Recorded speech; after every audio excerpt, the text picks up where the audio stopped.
Když bylo po přerivu, který trval 5 století, patrné, že katedrálu nedostaví ani další panovník, ať už šlo o Františka, nebo Ferdinanda V. nebo France Josefa, že ji nedostaví ani církev, stalo se to, že se díla chopilo samoobčanstvo. A byl svrchovaný čas, protože stav katedrály byl neutěšený, pilíře odstávaly, kvádry se bortily, mozaika byla osleplá, ve zdivu byly trhliny. Dvorská stavební komise, která sem přijela, ve svém protokolu napsala, že je div, že se tato polozřícenina dosud nezřítila. A tak od poloviny 19. století usilovala jednota pro dostavbu, aby k té dostavbě skutečně došlo. Její činnost nebyla jednoduchá, naopak byla velice obtížná, protože se souběžně s její sbírkovou činností rozběhla už sbírková činnost na výstavbu Národního divadla. Takže se energie i fondy štěpily.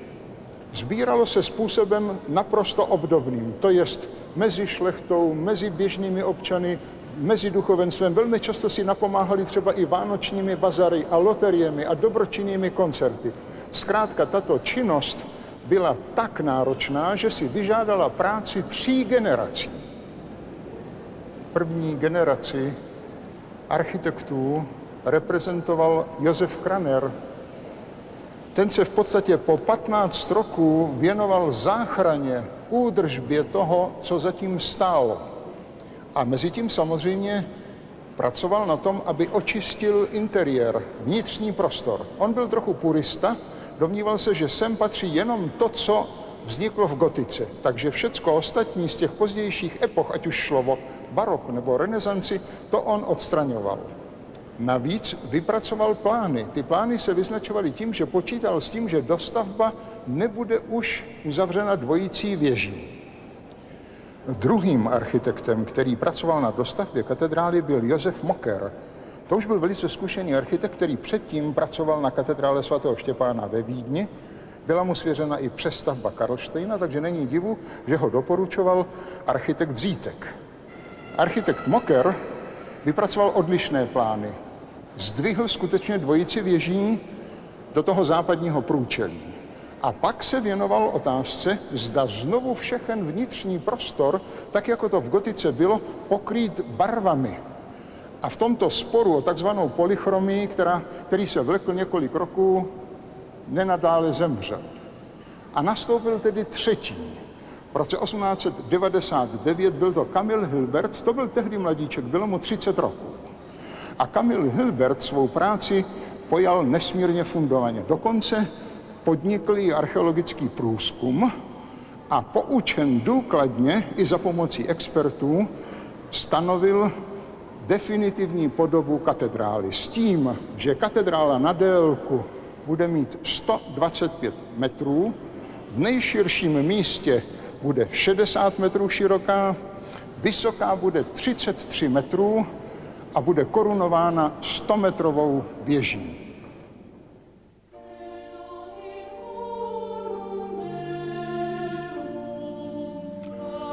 Dostavba se soustředila především na západní větev katedrály. Doprostřed velkolepého portálu byla zasazena rozeta, růžice. Její kruh odedávna symbolizoval čas, kosmický řád, koloběh života i zvířetník. Více než 26 000 barevných sklíček spodobuje stvoření světa, tak jak je popsáno v Bibli v oddílu zvaném Geneze. O přepažovací zeď se původně opírala kruchta se vzácnými historickými varhanami. Nyní byla přenesena na severní stranu.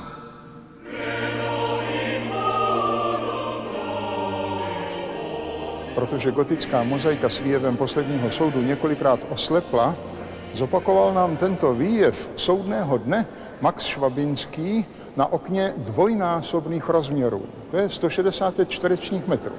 Všimněte si, na té svislici je Kristus, s tím diagonálním gestem pravicí posílá vyvolence do nebes, levice odsuzuje hříšníky do pekel, pod ním je modrý archanděl Gabriel s ohnivým mečem, až úplně dole je motiv Adama a Evy. Když se podíváme na tu stranu nebes, vidíme hned po pravici Kristově jeho matku Marii, vedle ní klečí svatý Václav, nad ním je svatý Vojtěch, pak je svatá Ludmila, bába Václavova, nahoře jsou zemští patroni. Ve středním pásu ta tvář muže, která je v profilu v nachovém hábitu ozdobená tím zlatým bavřínem, to není Dante, to je Josef Mánes, kterého Max Švabinský rovněž poslal do nebe. A dole potom jsou panovníci, které měl zřejmě v lásce. Rudolf II., Jiří Poděbradský, Karel IV. Na opačné, pekelné straně jsou někteří proradní Habsburkové a jak v jednom důvěrném dopise sděluje Max Švabinský, on tam odsoudil do věčných plamenů i svoji domovnici. Vzniku sochy klečícího kardinála předcházela dramatická předhra. V 80. letech minulého století sepsali čeští spisovatelé petici, formuloval ji Jan Neruda, aby mistru Janu Husovi byl na Staroměstském náměstí postaven pomník. Tehdejší arcibiskup Schönborn na tuto výzvu reagoval pohotově tím, že převzal umělcům toho nejlepšího sochaře, který tady tehdy žil, Myslbeka. Předložil mu štědrou nabídku, aby raději vytvořil sochu kardinála Schwarzenberga. Myslbek se tomuto dílu věnoval plné 4 roky, od roku 91 do roku 95.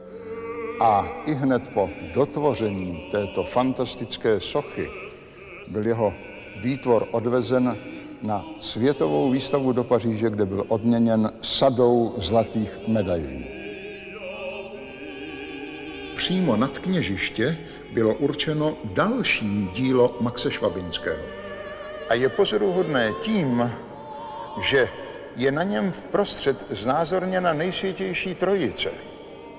Duch svatý jako holubice, pak i Bůh Otec, který se spodobuje velmi vzácně a jak vidíte, podpírá svého Božího syna Ježíše. Na levé straně je matka Ježíšova, Panna Maria, a je na ní zvláštní to, že je přizdobena svatováclavskou korunou. Vedle ní je svatá Ludmila, babička Václavova. A pod nimi je kníže Spytihněv, který dal podnět k postavení románské baziliky. Její model drží v rukou. Na pravé straně je svatý Václav z Korouhlí, za ním je Vít, mladíček, bylo mu 15 roků, když byl umočen. A pod nimi jako hlavní donátor, teď už gotické katedrály, je Karel IV. I on drží její model v rukou. Celý tento obraz, takzvané korunovační okno, je zasvěcen donátorům a svatým.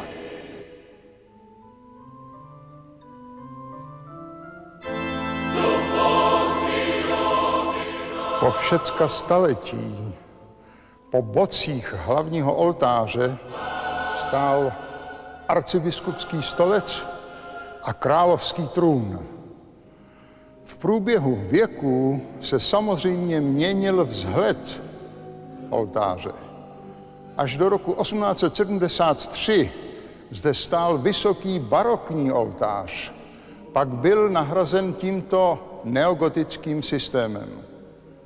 Celý oltář je z opuky a pracovalo na něm 12 kamenických mistrů po 3 roky a pak ho složili z 220 dílů a do jeho průčelí zasadili 6 portrétů zemských patronů.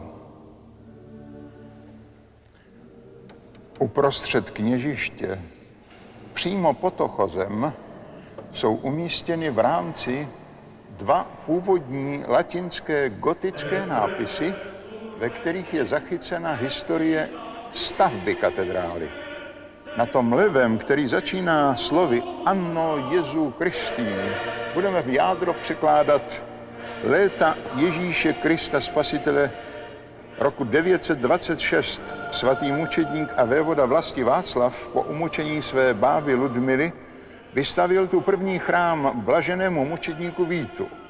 A pak zde byl uložený biskup svatý Vojtěch. A vévoda Spytihněv II. Léta páně 1060 z chrámu svatého Víta a zároveň z kaple svatého Vojtěcha jeden nový chrám, o to slavnější, zbudoval. A nápis pokračuje plynule na pravé straně. Ale když se z Pitihněvův chrám hroutil nepřátelským pleněním, dal král Jan Lucemburský letapáně 1344 spolu se svým synem králevicem Karlem položit základy tohoto kůru, tohoto chrámu a dal povýšit chrám v chrám metropolitní. Dostavba byla řízena občanskou jednotou pro dostavění katedrály a o její činnosti existuje v hlavní lodi dvojí svědectví. Je to ten nápis na levé straně, který dosvědčuje, jak si počínala ještě před ustavením Československé republiky, a v něm se píše, že jejím finančním vydatným zdrojem byl i zemský sněm český, i říšský. Pod tím slovem říšský se schovává i to, že na katedrálu a její dostavbu každoročně vydatným příspěvkem přispíval i samotný císař Franz Josef, který zde měl pochované předky. Dílo dostavby zabralo 80 roků, pokrylo práci po 3 generace a po ustavení republiky v roce 1918 se stalo prestižní záležitostí celé společnosti a celé katolické církve. A tak za prezidentství Tomáše Masaryka a za funkčního údobí arcibiskupa pražského doktora Františka Kordače bylo stanoveno, že katedrála musí být dostavena k miléniu Václavovy smrti, to znamená do roku 1929. Tento úkol byl čestně splněn.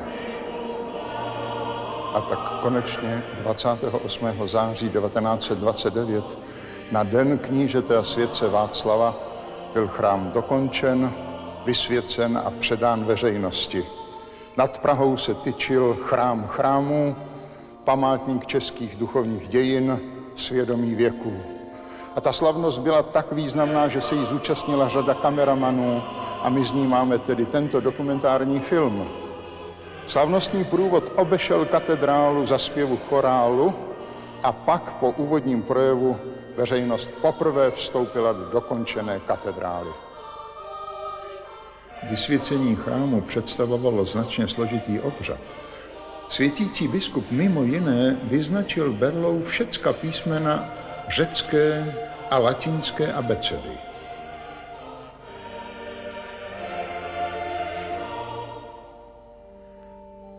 Poté byly k chrámu přineseny ostatky svatého Václava a svatého Vojtěcha a slavnostně byly uloženy do hlavního oltáře.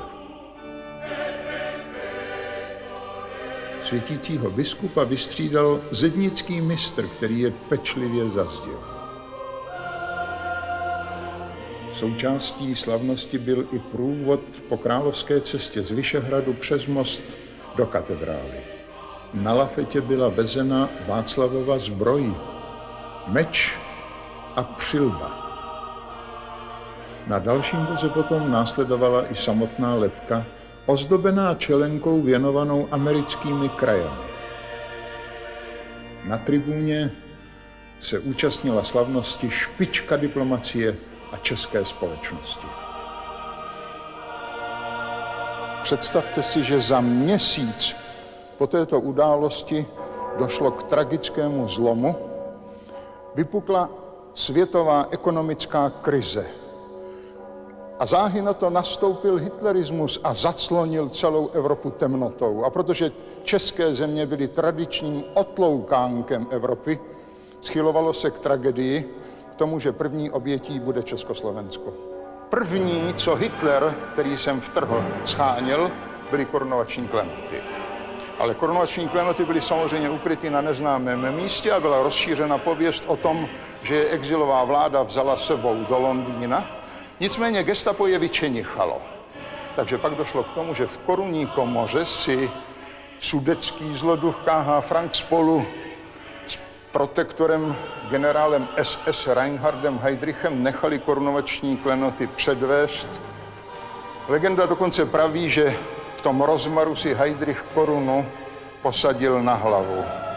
A jiná legenda ovšem praví, že ten, kdo si ji nepovolaně osvojí, natož pak postaví na hlavu, zahyne velice rychle potupnou smrtí. A nebylo zapotřebí ani rok a den po několika měsících toho genocidního programátora poslali českoslovenští parašutisté do pekel.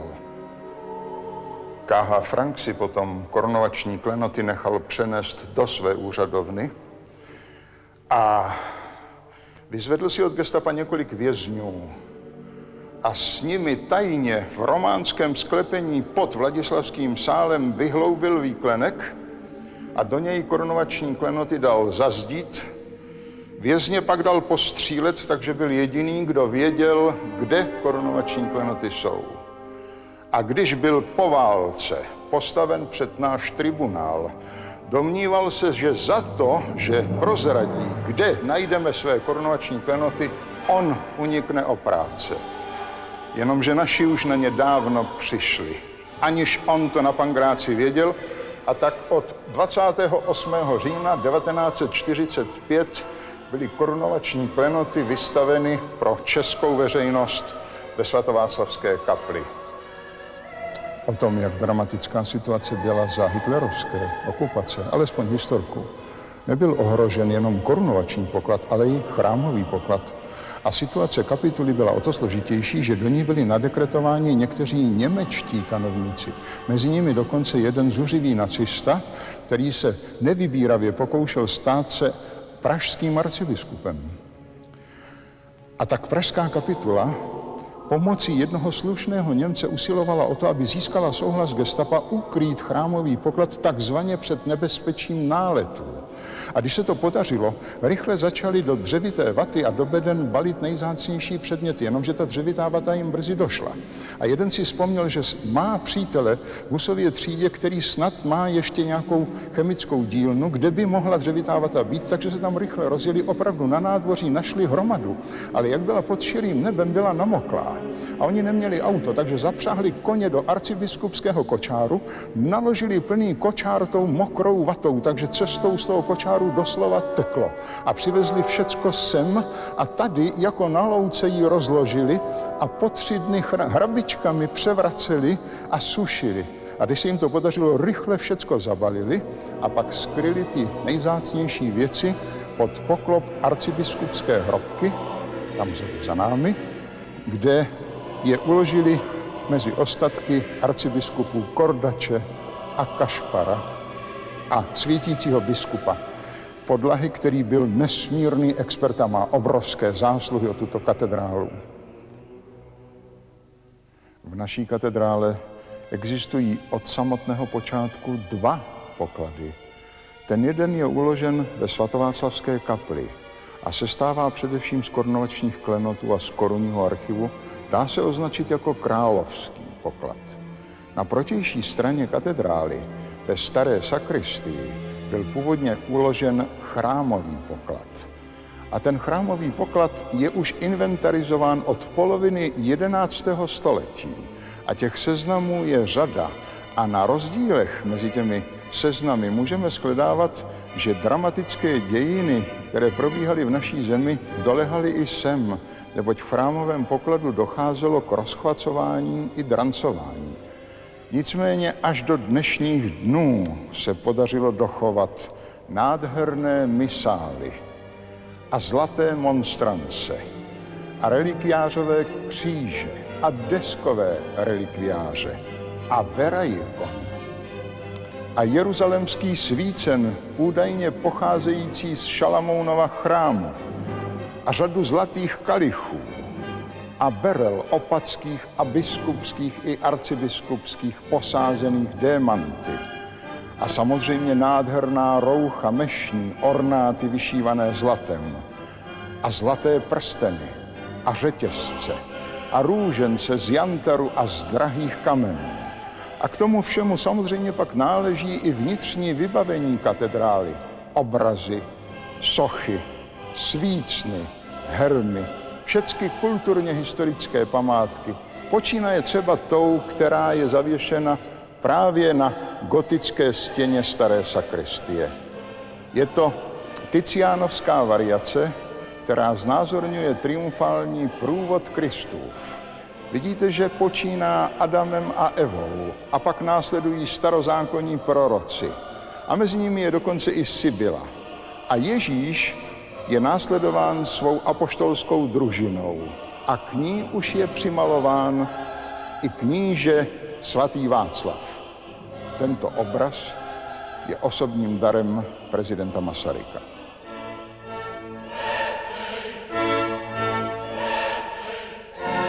Kamkoliv se podíváte v katedrále, vidíte dary.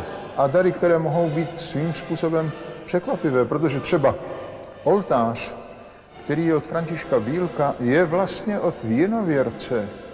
A to, aby byl zakoupen a věnován katedrále, to motivoval protestant, prezident Masaryk. Hned vedle je nádherné skleněné okno, které dělal svobodný zednář, Alfons Mucha, financován bankou Slávií a tak dále a tak dále. A když budeme sledovat tuhletu skutečnost třeba tak, jak se obrazila v literárním vývoji, tak zjistíme, že nádherné verše na katedrálu psal Karel Hynek Mácha, asi nevěrec. A zaznamenal svůj sen, protože jako choralista tam kdysi zpíval klouček Jan Neruda, Libertín. A Franz Kafka ve svém procesu přivede Josefa K. ke svědci v příšeří, což je náhrobek Jana Nepomuckého. A onen muž před branou k zákonu sedí vlastně před portálem svatého Víta. Konec konců Franz Kafka tu práci psal kousíček odtud ve Zlaté uličce. Až třeba po důvěrníka Masarykova Karla Čapka, který v dobách už velice pohnutých, kdy se schylovalo k Mnichovu, se dal zavřít do svatováclavské kaple a prosil o záchranu republiky. Souhrnem řečeno, bylo by jistě troufalé, kdybychom to formulovali tak, že tohle všecko vlastně už předjímalo jakési ekumenické srozumění. To asi ne, takhle to lidé ještě jistě nezamýšleli, ale jedno je na tom naprosto nesporné. Ta velikost a síla a sláva katedrály byla taková, že každý bral jako poctu, že se mohl na tomto svatostánku účastnit. A samozřejmě tím, že se na něm účastnil, bral svatostánek jako něco, co patří i k jeho duši. Bylo to vlastně postupně sakrosanktum všech Čechů, zvláště pak v dobách, které byly tragické, vypjaté, kde se vysloveně hrálo o existenci národa. Tehdy se katedrála stala centrem securitatis, hlubinou jistoty, nadějí, bezpečí.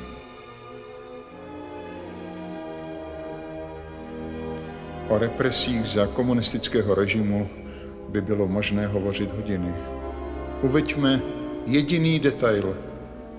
Jako symbol na boku Bílkova oltáře se muselo dlátem odtesat jméno donátora Tomáše Garrigua Masaryka.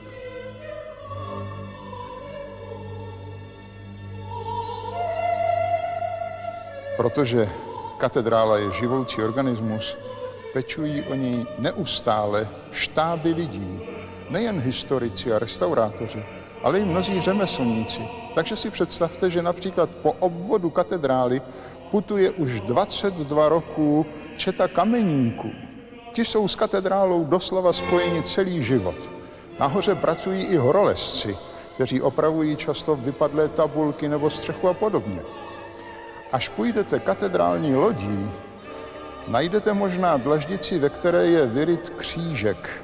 Na tom místě se jeden z těch řemeslníků po pádu zabil. S ním tedy je spojeno i to, že někteří katedrále doslova obětovali život. Konec nesvobody měl řadu významných předznamenání. To jedno z nejzávažnějších vůbec se odehrálo v katedrále. Bylo to svatořečení Přemyslovny, královské dcery Anežky, patronky chudých a nebohých. To svatořečení tehdy provedl u nás kardinál František Tomášek. A katedrála byla plná lidí vyzdobených prostinkým emblémem, kanonizační stužkou a československou trikolorou.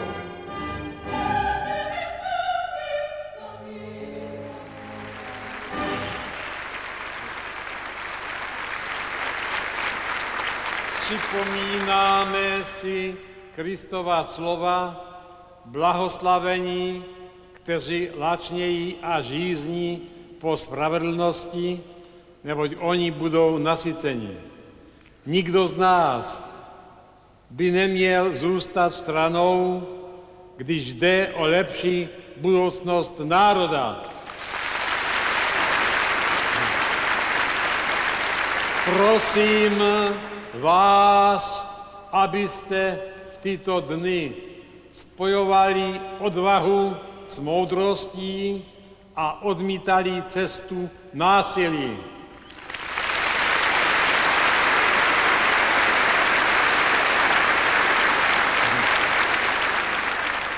Myslíme zvláště podle příkladu svaté Anežky Přemyslovny na modlitbu, která provází naše desetiletí duchovní obnovy národa. Bože, osvoboď nás pravdou a obnov tvář naší vlasti, celé země, celého světa.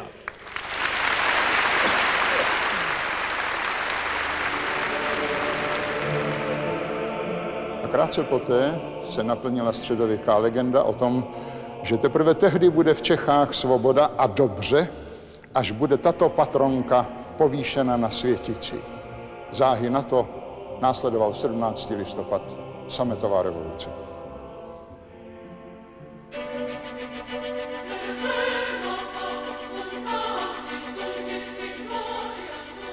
Hned poté, co byl prezidentem republiky zvolen Václav Havel, zamířil do katedrály. Ve svatováclavské kapli se poklonil koruně a odkazu králů.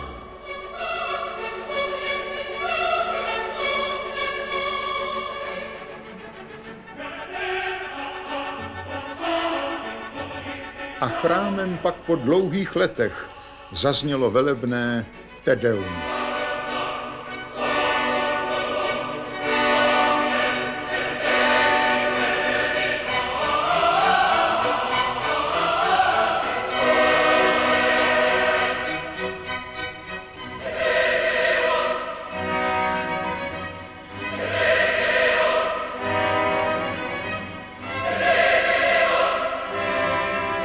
A dějinné drama katedrály pak dospělo ke katarzi, mezi vzácnými hosty jako nejvzácnější. Poprvé pod její střechu zavítal sám svatý otec, papež Jan Pavel II. Setkávám se s vámi v katedrále, která je duchovním srdcem nejen tohoto města a pražské archidieceze, ale v jistém smyslu celé vaší země. Stavěli generace nad hroby vašich svědců. Je živým symbolem dějin církve v vašem národě. Dějin, které skrze vás pokračují. V projevu o českých duchovních dějinách neopomenul papež ocenit i mravní opravdovost Husovu. A tak cesta k srozumění byla naznačena.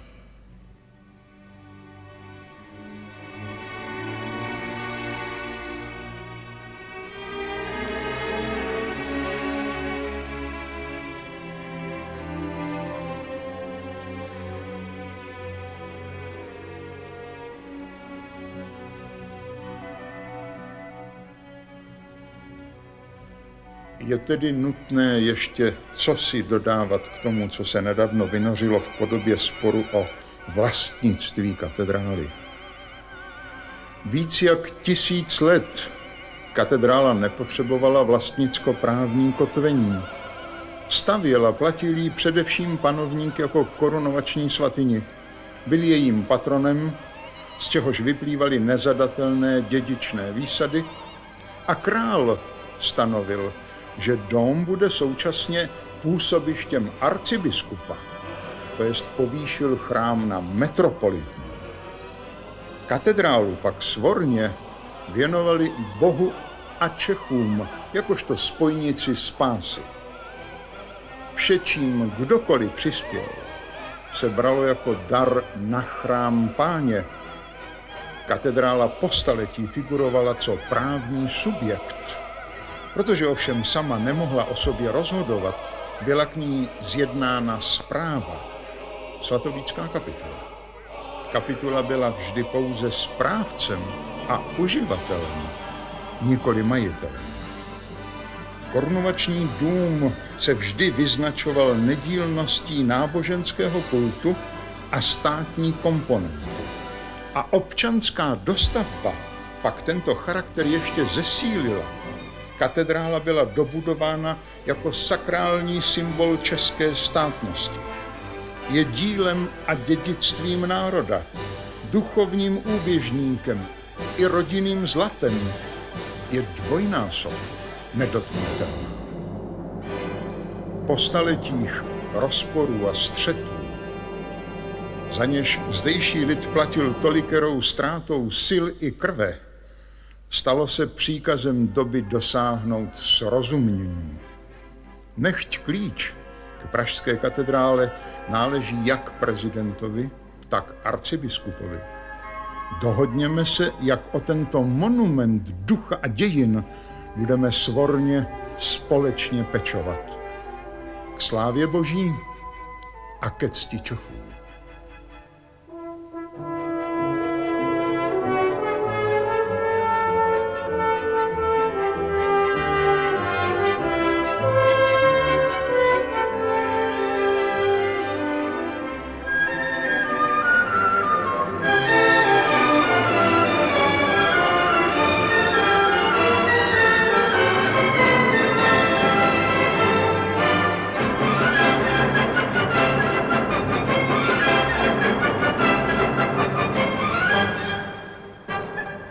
Tady by bylo jistě hříchem rozmnožovat slova. Snad jenom větičku. Výšku té věže stanovili tak, aby při jasném počasí bylo vidět až na hranice Čech. Pojďte, budeme se teď už jenom mlčky na tu nádheru dívat.